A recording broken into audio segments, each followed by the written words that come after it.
Hai mai riutilizzato flaconi e barattoli di plastica? Ciao, io sono Letizia, creativa del canale Vivi con Letizia, dove puoi trovare tantissimi progetti di riciclo creativo, fai da te e trucchetti per casa. Io fino ad ora non avevo mai riutilizzato i flaconi di plastica dello shampoo e tantomeno i barattoli di plastica delle creme e degli scrub per il corpo. Nel tutorial di oggi quindi ti mostro come li ho riutilizzati per trasformarli in un salvadanaio, in un portamonete molto simpatico e in un portachiavi un po' particolare. Ti consiglio di dare un occhio anche alla descrizione sotto al video, dove molto spesso ti lascio le indicazioni sui materiali che ho utilizzato. Se ti piacciono tutorial come questo, ti consiglio di iscriverti adesso al mio canale cliccando su iscriviti e sulla campanella per non perderti nessuno dei prossimi video. Se invece questo video non ti piace, lasciami pure la tua critica costruttiva nei commenti.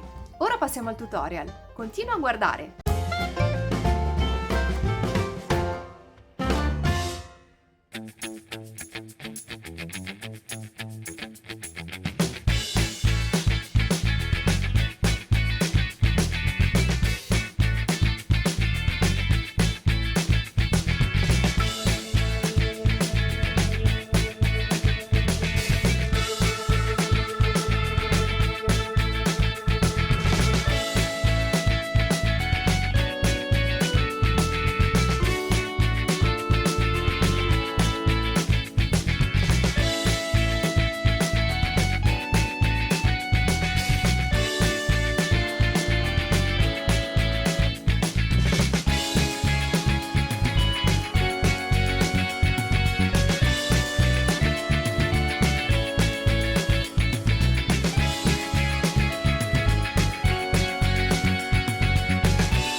piacciono tutorial come questo, ti ricordo che puoi iscriverti adesso al mio canale cliccando su iscriviti e sulla campanella per non perderti nessuno dei prossimi video. Tu invece, se lo fai, come riutilizzi di solito i flaconi di plastica e i barattoli di plastica delle creme e degli shampoo?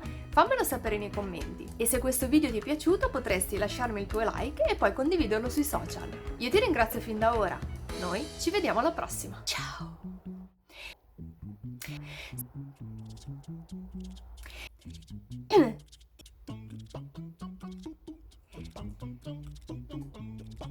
E se questo... Io prima d'ora non avevo mai riutilizzato un flacone di shampoo, tantomeno quelli...